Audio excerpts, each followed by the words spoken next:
Boa noite, irmãos queridos.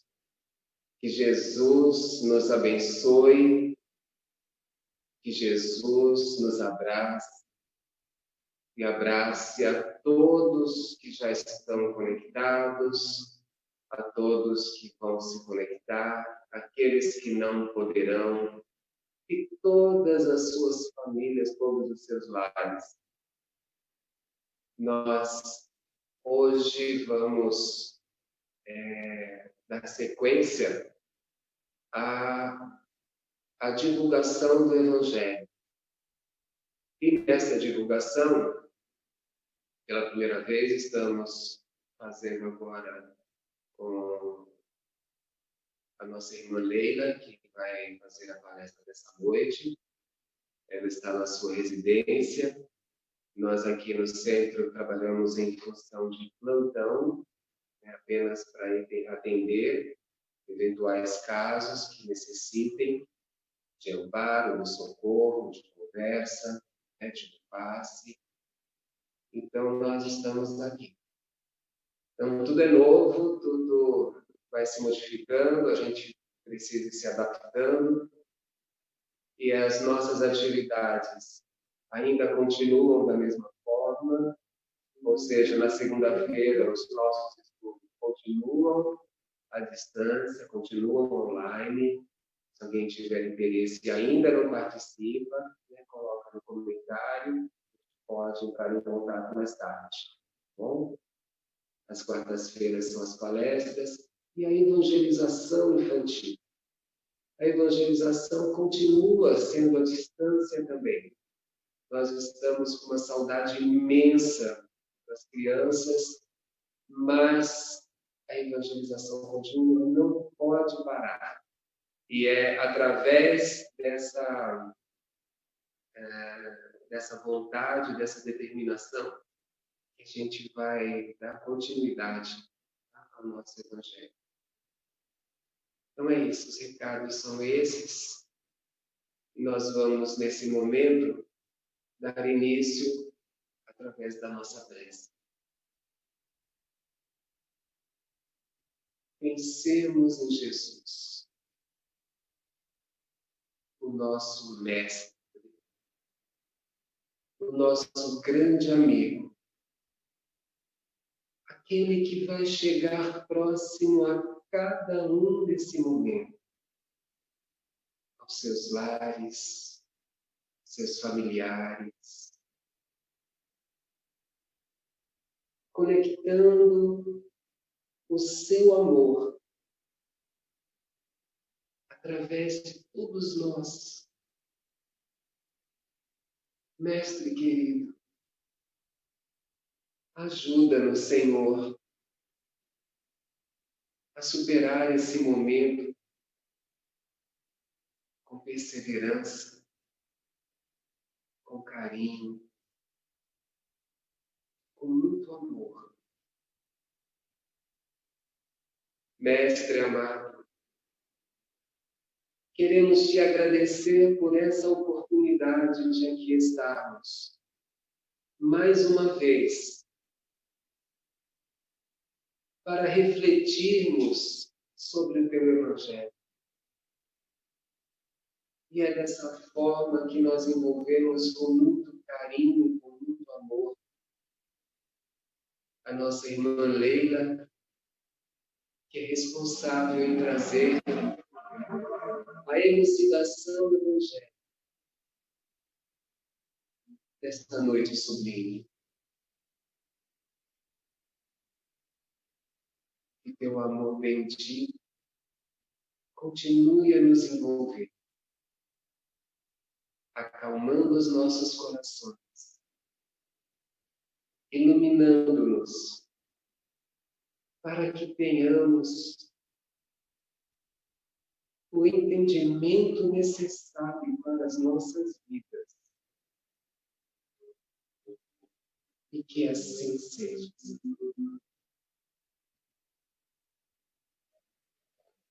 Muita paz a todos. Leila, seja bem-vinda. Uma excelente palestra. Deus te abençoe.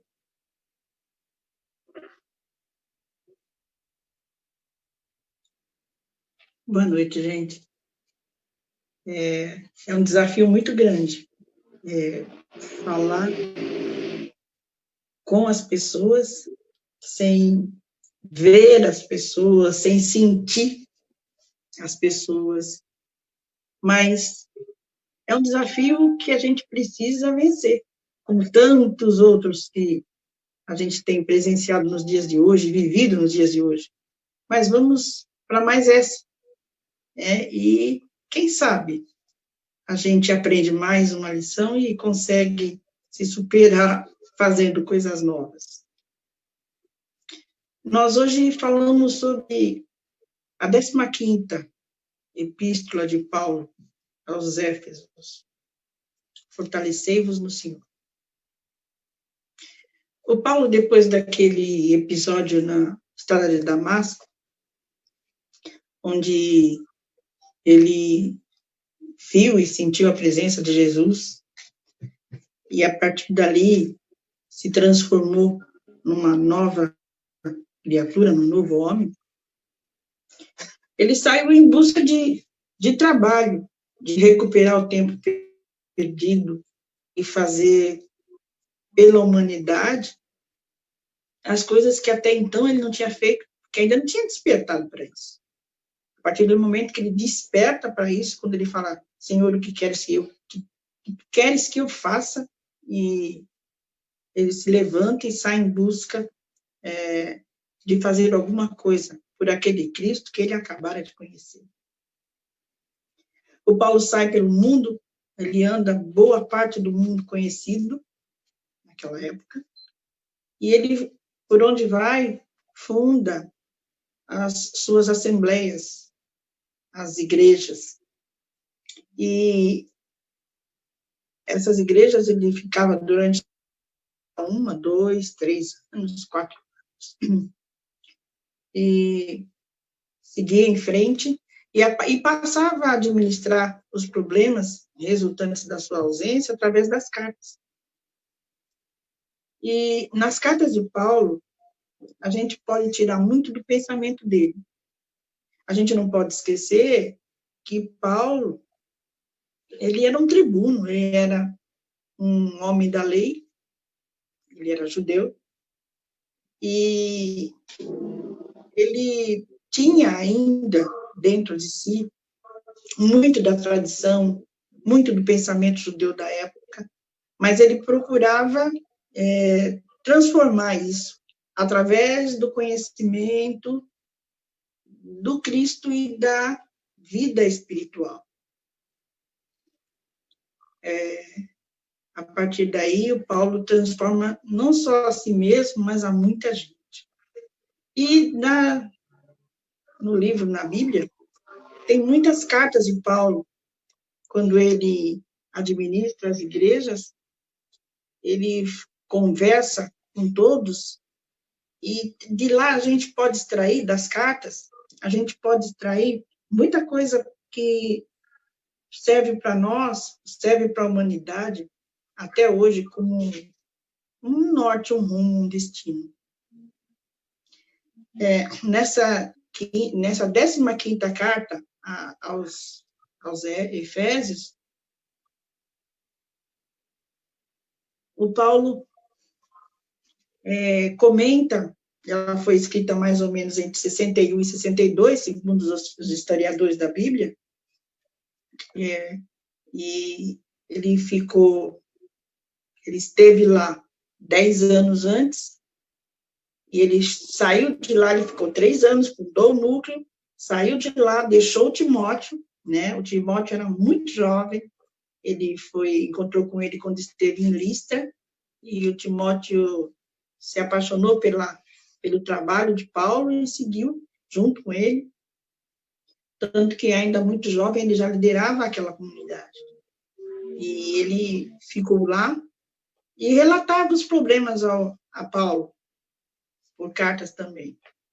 E Paulo, numa das cartas que ele manda para Timóteo, ele chega a falar para ele que em Éfeso, as criaturas, as pessoas, os habitantes de Éfeso se assemelhavam a bestas selvagens. De tão difícil que era a cidade. Era uma cidade de um ponto comercial muito movimentado, era via de passagem de muitos mercadores, era um lugar onde a questão moral era muito complicada e as pessoas viviam em estado permanente de guerra, né, de selvageria mesmo, por isso que ele chamou de bestas selvagens. Éfeso é muito conhecida na Bíblia, é muito citada porque a Maria, a mãe de Jesus, morreu lá. Ela morreu lá em 46 depois de Cristo. E o apóstolo João também morreu lá, já bem velhinho, né?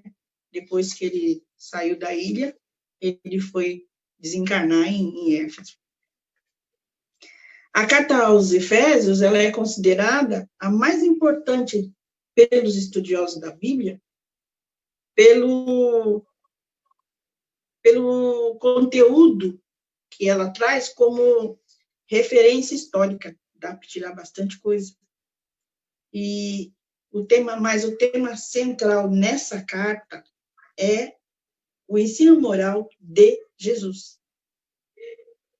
E é uma das poucas cartas em que ele tem como foco, como centro, Jesus. E ele apresenta Jesus aos gentios. Porque a igreja de Éfeso era basicamente composta por gentios. E por isso ela sofria muita agressão, porque os judeus consideravam os gentios pessoas sem esperança de ordem espiritual. Então, para o judeu, somente o judeu teria um futuro espiritual ao lado de Deus, na divindade. Os gentios não. Eles não tinham nenhuma esperança de que isso viesse a acontecer. Por isso que eles eram tão avessos a todo e qualquer estrangeiro. Éfeso era uma cidade em que a xenofobia era uma constante. Aí Paulo apresenta Jesus a esse povo, mesmo porque quando ele esteve lá 10 anos atrás, ele chegou quase a ser apedrejado, de tão mal recebido que foi. E aí agora, por essa carta, por essa epístola principalmente, ele apresenta Jesus a esse povo tão difícil de se lidar, né? E diz que Jesus era tão importante para a humanidade que ele poderia ser considerado como uma pedra de esquina.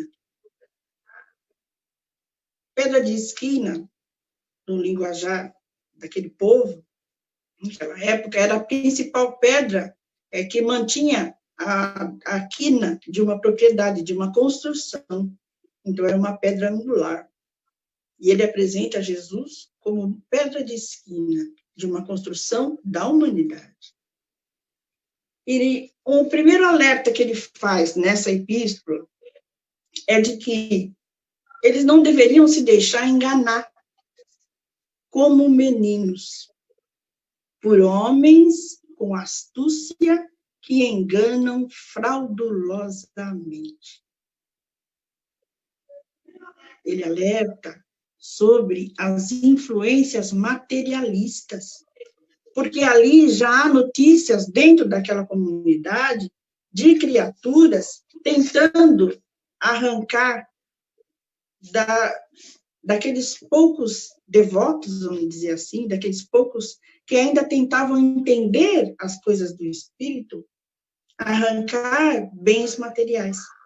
E ele fala: não se deixem enganar como meninos por homens de astúcia, que enganam fraudulosamente.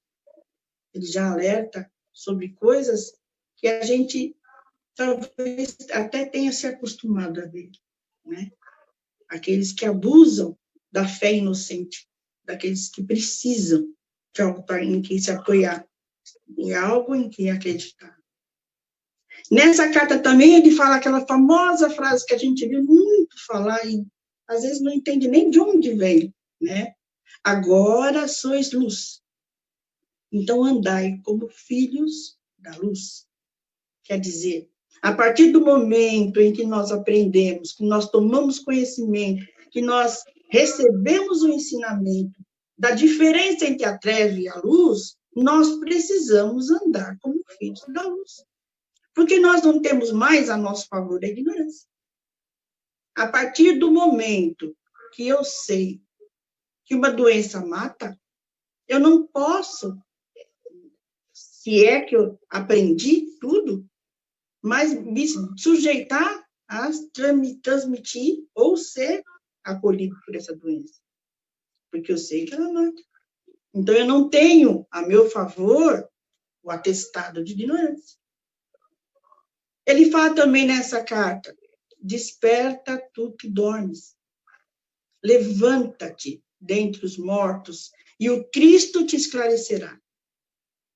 Desperta tu que dormes. Levanta-te dentre os mortos, e o Cristo te esclarecerá. É muito forte a palavra de Paulo. Ele fala para uma comunidade que está precisando dar mais valor à vida do espírito do que à vida do corpo. E que a vida do espírito pode fazer com que a gente se levante do estado em que estava parecendo estar morto. E passe a viver o Cristo verdadeiro, o esclarecimento dado pelo Cristo verdadeiro, a luz oferecida pelo Cristo verdadeiro. Nessa carta, ele faz observações com relação à família. E ele até faz uma reparação de uma outra afirmação que ficou meio estranha sobre a mulher, onde ele fala da questão da obediência, da subserviência. A gente aí tem que entender que ele era um homem judeu, que tinha nascido, criado e ensinado sobre as duras regras da sociedade judaica. E aqui ele faz uma outra observação. Ele fala assim, que o marido deve amar a sua mulher como ele amasse a si mesmo. E é o amor que a gente tem por nós mesmos que tem que ser oferecido àquele que vive conosco, seja a mulher, seja o homem, que ele possa ser dividido, né, pareado entre aqueles que vivem juntos. Ele fala, inclusive, para que pais e mães não evoquem a ira dos filhos, que os filhos devem ser criados dentro do amor e do evangelho. E nesse também ele repete o ensinamento de Jesus, está lá até no evangelho, honra teu pai e tua mãe. Ele repete esse ensinamento. Note que não é falado assim, ama teu pai e tua mãe, é honra teu pai e tua mãe. E esse honrar pai e mãe significa que o pai não deve se envergonhar do filho, o filho não deve se envergonhar do pai, que um deve honrar ao outro. Ele adverte também, ele faz algumas advertências bem sérias com relação ao respeito nas relações comerciais. É um mundo escravagista. A escravidão era uma coisa, um processo natural, que somente os séculos, os milênios mudariam, e nem tanto. Mas ele fala que senhores e escravos devem se respeitar dentro de suas funções, que pobres e ricos precisam também do respeito mútuo dentro das suas relações na produção da terra. Que o patrão respeite o servo, que o servo respeite o senhor, e que cada um cumpra seu papel dentro da cadeia produtiva. E essas ideias, na época, eram revolucionárias, principalmente em Éfeso, que a vida do servo não valia nada para o senhor, a vida do escravo muito menos para aquele que era o escravizador. E ele repete essas lições para que a sociedade, pelo menos a sociedade da igreja de Éfeso, comece a transformar aquele pedacinho de mundo. E naquele pedacinho de mundo, as pessoas passem a estabelecer novas normas de conduta e de respeito uns aos outros. Vou ver minha hora. Finalmente, ele vai concluindo a carta. Sempre quando ele concluía uma carta, ele colocava, né? Finalmente, portanto, e nessa ele coloca finalmente. Finalmente, fortalecei-vos no Senhor e na força do seu poder. Revesti-vos de toda a armadura de Deus, para poderdes permanecer firmes contra as ciladas do diabo. Pois não é contra a carne e o sangue que temos que lutar. As lutas, e ele fala das lutas na terra, mas sim contra os principados, contra as potestades, contra os principais e os príncipes do mundo das trevas, contra as hostes espirituais da iniquidade nas regiões. Ele fala que a nossa luta, né, naquela época, naquele tempo, não era contra somente as maldades do mundo físico, mas também do mundo espiritual. Ele pede que a gente possa resistir no dia do mal, para que possais resistir no dia mal, no dia do mal. E havendo feito tudo isso, né, tomando toda a armadura de Deus, nós possamos permanecer firmes. Isso, ele se refere àquela pequena comunidade que estava se iniciando nos ensinamentos de Jesus. E essa carta de Paulo, o apóstolo, escrita há exatamente 1938 anos, ela nos remete, ironicamente, ao presente. Ele diz para Éfeso que as hostes trevosas agem incentivando o mal. Será que nós estamos no dia mal previsto por Paulo? Nós precisamos vestir a armadura de Deus por nossa dignidade. Nós precisamos desarmar o ódio que tem se fortalecido todos os dias no mundo inteiro. Nós precisamos vestir toda a armadura de Deus, quer dizer, fortalecermos com aquilo que Deus deixou dentro de nós. Porque cada um de nós, já que fomos criados tão pequenos, simples, ignorantes, mas com a centelha do amor divino plantada dentro de cada um de nós, quer dizer, a força espiritual que nós temos, ela é centrada no amor. Ela é condicionada ao amor. O ódio é aprendido no planeta, na vida no planeta. É uma consequência, talvez, de nossas próprias escolhas.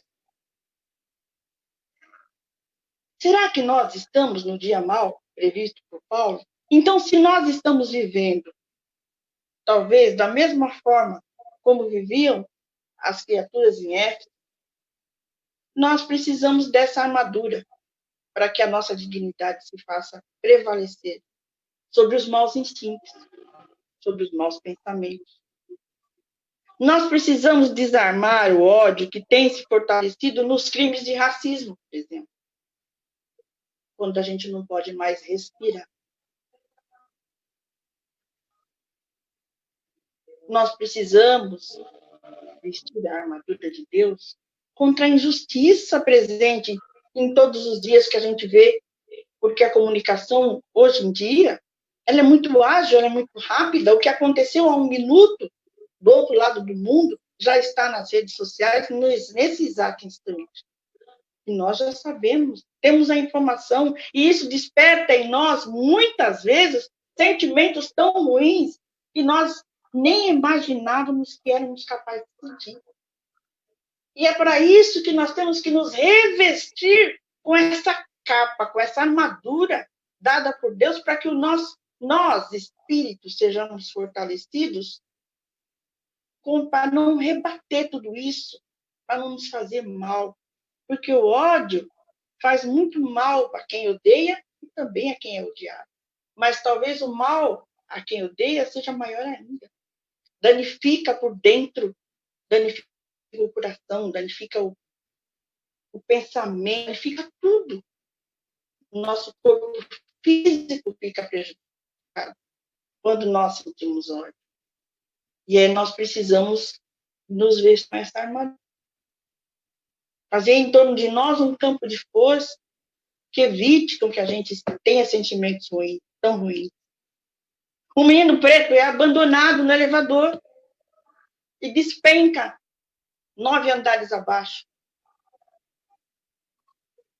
E nós vemos isso diante das câmeras da TV, na sala de casa. E aí é que entra a armadura de Deus. Nós não podemos deixar que o sentimento de ódio e de julgamento, falávamos disso alguns dias atrás, nesse mesmo grupo, nós não podemos deixar que o julgamento nos invada, precisamos fazer alguma coisa para que isso não nos domine. Outro menino preto é morto dentro de casa, com 14 tiros. E nós pensamos, poderia ser meu filho, poderia ser meu neto. E aí entra a armadura de Deus, para que a gente se revista dela e não se deixe contaminar pelo vírus do ódio. A xenofobia. Quando a gente vê a notícia de que centenas de crianças foram encarceradas sem a presença dos pais, bebês de 2, 3 anos estavam sofrendo, estão até hoje, tem muitos lá ainda presos nas prisões federais dos Estados Unidos. E a quem clamar para que isso seja reparado? A quem clamar por justiça? As liberdades democráticas no mundo todo são ameaçadas a todo momento pela força das armas. O feminicídio é banalizado.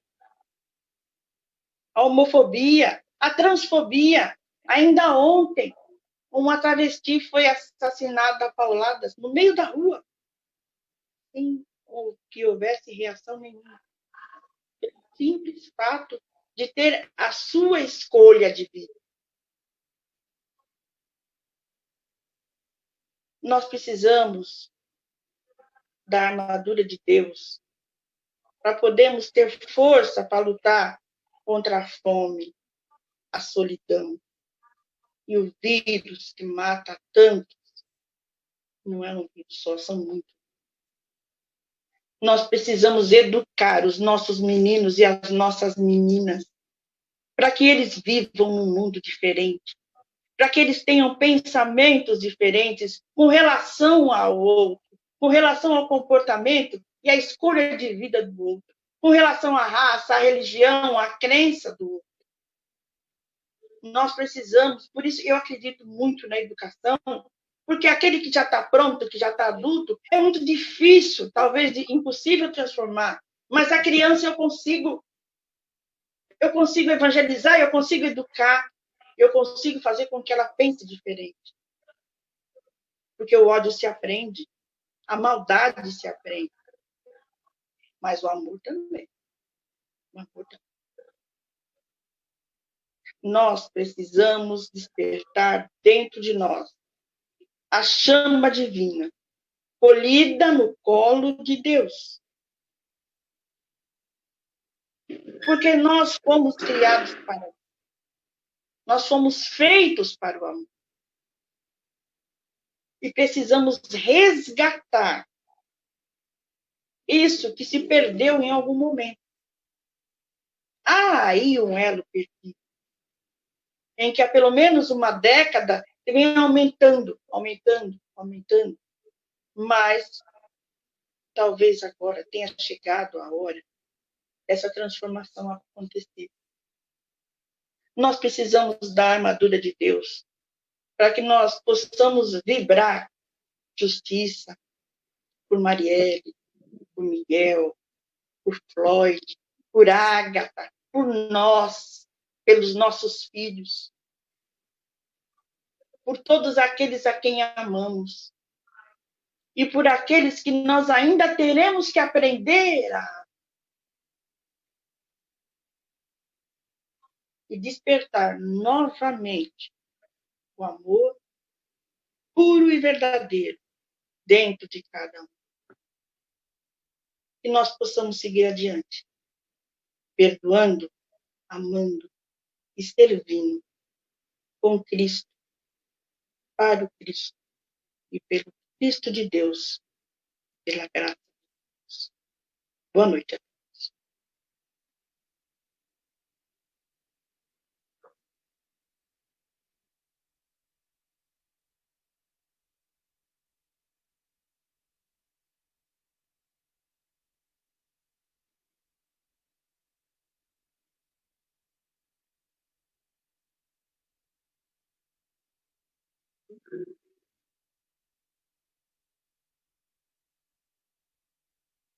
Boa noite, companheiros. Envolvidos na emoção, no calor desse clamor, por todos os irmãos que sofrem, nos mais diversos níveis, endereçamos o nosso amor a Jesus, para que nos proteja dos nossos pensamentos e dos nossos sentimentos, agasalhando os corações sofridos. Obrigada, Leila, pelo carinho, pelas palavras. Que a luz de Jesus ilumine a sua vida, dos seus parentes e de todos os corações que compartilham conosco essa existência. Que a luz do Mestre possa chegar a todos os lares, envolvendo todos os corações que estão sintonizados conosco, para que nesse momento possam sentir o bálsamo de luz que agasalha os nossos corações, que fortalecem o nosso corpo físico, que harmonizam o nosso coração.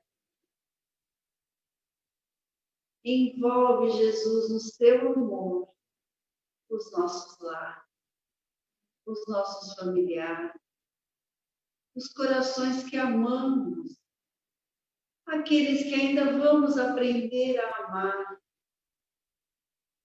mas que o nosso coração seja fonte de luz, para que a nossa alma se restabeleça e tenhamos o fortalecimento na caminhada. Obrigada, Senhor, pela oportunidade bendita desse dia, pela oportunidade de contar com os irmãos à distância.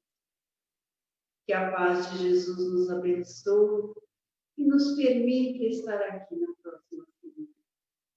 Graças a Deus. Obrigada, companheiro.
Amém.